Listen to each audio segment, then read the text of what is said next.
नमस्कार दोस्तों, स्वागत है आप सभी का। और आज मैं आपके लिए एनसीईआरटी चैप्टर वाइज क्वेश्चन ये लेकर आया हूँ। तो आज हम करेंगे एनसीईआरटी पूरी चैप्टर, ठीक है। इसके बाद हम करेंगे इसके क्वेश्चन। तो जो नया है चैनल को सब्सक्राइब कर देना। और ये आज का पहला वीडियो है, तो मैं आप सभी कमेंट करके बताना कि आपको वीडियो कैसा लगा।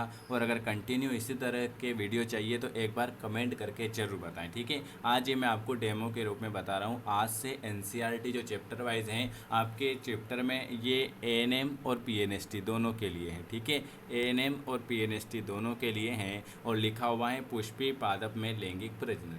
तो जो नया है चैनल को सब्सक्राइब कर दीजिएगा, बेल आइकन को प्रेस कर दीजिएगा। और ये वीडियो अंत तक देखें, उसके बाद मुझे कमेंट करके बताना, तो मैं अगला वीडियो लाऊंगा। नहीं तो फिर हमारे क्वेश्चन आंसर ही चलेंगे, ठीक है। तो ज़रूर बताएं। इस नंबर पर व्हाट्सअप भी कर सकते हैं। चलिए, आपका चैप्टर है पुष्पी पादप में लैंगिक प्रजनन। इसमें क्या क्या पढ़ेंगे? इसमें हम पढ़ेंगे पुष्प आवृत बीजियों का एक आकर्षक अंग, निषेचन पूर्व संरचनाएं, दोहरा निषेचन और निषेचन पश्च संरचनाएं, ठीक है। चलिए, और असंगजनन और बहुभ्रूणता। चलिए, ये पढ़ने की कोई ज़रूरत नहीं है। जो जो खास खास हैं वो पढ़ेंगे और आपको कॉपी में लिखना है। पहला है पुष्प आवृत बीजियों का एक आकर्षण अंग, ठीक है। पहला लिखा हुआ है कि प्राचीन काल से ही पुष्पों के साथ मानव का एक निकटतम संबंध रहा है। मानव के लिए पुष्प सौंदर्य विषयक, आभूषणात्मक, सामाजिक, धार्मिक तथा सांस्कृतिक महत्व की वस्तु रहा है। ये मानव द्वारा प्रेम, अनुराग, प्रसन्न, विषाद और शोक आदि की अभिव्यक्ति को प्रदर्शित करने के प्रतीक रहे हैं। कम से कम ऐसे 5 पुष्पों की सूची बनाइए जिनका सांगारिक महत्व हो तथा जिन्हें घर और बगीचे में उगाया जाए। आप 5 उन पुष्पों को जो खास है वो पढ़ेंगे, ठीक है। जिन्हें आपके परिवार और द्वारा सामाजिक सांस्कृतिक के दौरान उपयोग किया जाए। क्या आप सभी पुष्पों की खेती, फ्लोरिकल्चर या पुष्प कृषि के बारे में सुना है? इसका क्या तात्पर्य? पुष्पों की खेती को क्या कहा जाता है? एक क्वेश्चन आपको ये याद रखना है, फ्लोरिकल्चर या पुष्प कृषि। पुष्पों की खेती, फूल की खेती को हम क्या कहेंगे? फूल की खेती कहलाती है फ्लोरिकल्चर। एक क्वेश्चन आपको ये याद रखना है। चलिए, एक जीव वैज्ञानिक के लिए पुष्प आकारिक और भ्रूणीय आश्चर्य तथा लैंगिक जनन स्थल है। आपकी कक्षा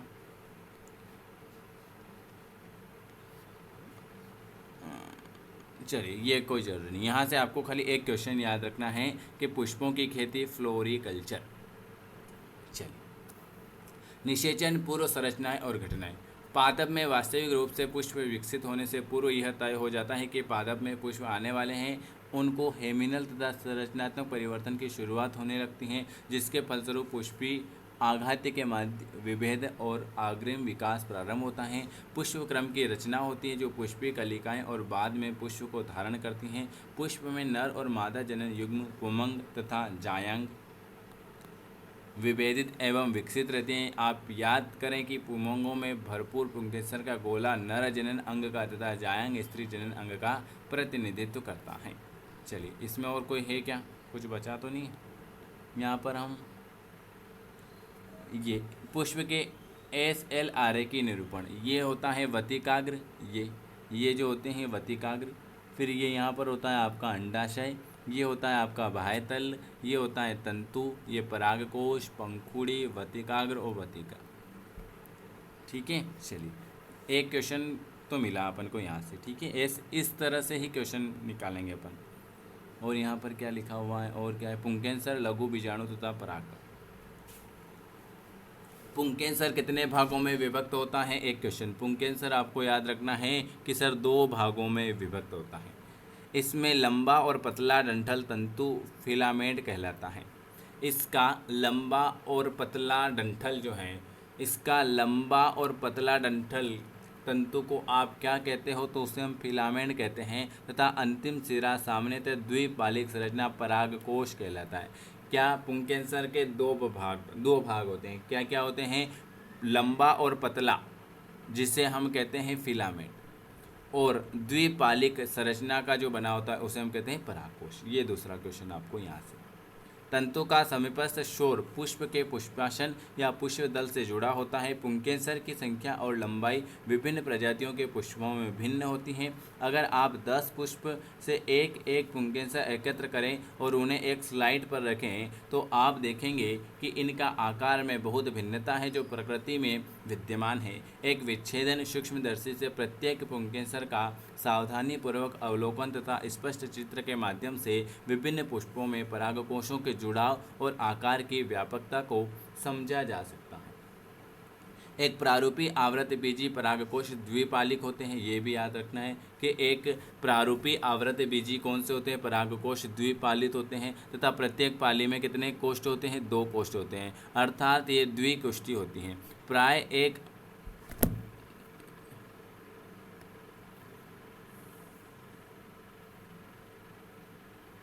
यहाँ पर देख लें, खास क्वेश्चन ही याद रखना है, ठीक है, क्योंकि अंदर से ही पूछे थे 11वीं और 12वीं एनसीईआरटी से बाहर कुछ भी नहीं आया था इस बार पीएनएसटी और एएनएम में। तो इस बार मैंने सोचा कि ये एग्ज़ाम आए उससे पहले एक एक चैप्टर अपन कंप्लीट कर ले विथ थ्योरी, ठीक है। यहाँ तक हो गया। अर्थात ये द्विकोष्ठी होते हैं। प्राय एक अनुलग्न खाद्य प्रवाचक को अलग करते हुए लंबवत गुजरता है। आइए प्रकाश जो परागकोश एक अनुप्रस्थ कांड में विभिन्न प्रकार के उत्तक तथा उनके संयोजन को समझे। एक परागकोश की द्विपालिक प्रकृति परागकोश के अनुप्रस्थ कांड में बहुत ही पृथक या सुव्यस्त होती है। परागकोश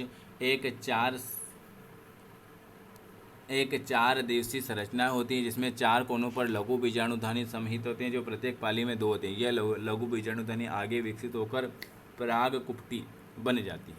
अच्छा, यहाँ पर आपको ये याद रखना है कि परागकोश चतुर्कोशीय संरचना होती है। परागकोश की कितनी होती हैं, 4 कोशीय संरचना होती हैं जिसमें 4 कोनों पर क्या होता है, लघु बीजाणुधानी होती हैं जो प्रत्येक पाली में 2 होती हैं। यह लघु बीजाणुधानी आगे जाकर क्या बन जाती हैं, पोलेक सेक्स बन जाती है। परागपुटी यह अनुलंबत एक परागकोश की लंबाई तक विस्तृत होती है और पराग कणों से ठसाठस भरी होती है। लघु बीजाणुधानी की संरचना। एक अनुप्रस्थ कांड में एक प्रारूपी लघु बीजाणुधानी बाह्य रूपरेखा में लगभग गोलाई में प्रकट होती है। ये सामान्यतः 4 भित्तियों में आवृत होती हैं। एपिडर्मिस बाह्य त्वचा, एंडोसिथिस, अंतस्तियम, मध्य परत तथा टेपिटम बाहर की ओर की 3 परतें संरक्षण प्रक्रिया का कार्य करती हैं तथा परागकोश के स्कूटन में मदद कर परागकण अवमुक्त करती है। इसकी सबसे आंतरिक परत टेपिटम होती है। परागकोश के सबसे आंतरिक परत कौन सी होती हैं, टेपिटम। यह विकासशील परागकण को पोषण देती हैं। टेपिटम की कोशिकाएं सघन जीवद्रव्य से भरी होती हैं। सामान्यतः एक से अधिक केंद्रों से युक्त होती हैं। क्या आप ये सोच सकते हैं कि किस प्रकार से एक टेपिटम कोशिका द्विकेंद्रित बन जाती है। जब एक परागकोश अपरिपक्व होता है तब घने सुसम सजातीय कोशिकाओं का समूह जिसमें बीजाणुजन उत्तक कहते हैं लघु बीजाणुधानी के केंद्र में स्थित होता है। लघु बीजाणुजनन। जैसे जैसे परागकोश विकसित होता है बीजाणुजन उत्तक की कोशिकाएं अर्धसूत्री विभाजन द्वारा सूक्ष्म बीजाणु चतुष्ट बनाती हैं। चतुष्ट की कोशिकाओं की सूत्र गुणता क्या होती है। जैसा कि बीजाणुजन उत्तक की प्रत्येक कोशिका एक लघु बीजाणु चतुष्ट की वृद्धि करने में सक्षम होती हैं। प्रत्येक कोशिका एक सक्षम पराग मात्र कोशिका होती है। एक पराग मात्र कोशिकाओं से अर्धसूत्री विभाजन द्वारा लघु बीजाणु के निर्माण की प्रक्रिया को लघु बीजाणुधानी कहते हैं। जैसे कि लघु बीजाणुधानी रचना के समय 4 कोशिकाओं के समूह में व्यवस्थित होते हैं, उन्हें लघु बीजाणु चतुष्क कहते हैं। देखो, अब हम पुष्पी पादप में लैंगिक जनन का पूरा चैप्टर करेंगे और इसके 100+ क्वेश्चन करेंगे, जिससे क्या होगा कि आपका चैप्टर भी क्लियर हो जाएगा और इसके सारे क्वेश्चन भी आपको कंप्लीट हो जाएंगे। इसलिए पहले मैं आपको ये थ्योरी पढ़ा रहा हूँ, तो एक बार कमेंट करके ज़रूर बताना कि थ्योरी कैसी लगी। जैसे ही परागकोश परिपक्व और स्फुरित होता है तब क्या होता है, तब लघु बीजाणु एक दूसरे से विलग हो जाते हैं और पराग कणों के रूप में विकसित हो जाते हैं। प्रत्येक लघु बीजाणुधानी के अंदर कई हजार लघु बीजाणु और परागकण निर्मित होते हैं। परागकण जो परागकोश के स्फुटन के साथ मुक्त होते हैं। परागकण यहाँ से आपको याद रखना है। ये लो, परागकण में क्या लिखा हुआ है, ये वाला और पढ़ लेते हैं। परागकण नर युग्मोद्भिद का प्रतिनिधित्व करता है। यदि आप गुड़हल या किसी अन्य पुष्प के खुले परागकोश को छूते हैं तो आप अपनी अंगुलियों में पीले रंग के पाउडर जैसे पराग कणों को पाते हैं। एक कांच के स्लाइड पर एक बूंद पानी डालकर उस पर यह परागकण छिड़के और एक सूक्ष्मदर्शी में देखें। आप निश्चित रूप से आश्चर्यचकित हो जाएंगे कि विभिन्न प्रकार की प्रजातियों के परागकण विन्यास, आकार, रूप, रंग और बनावट में भिन्न दिखते हैं।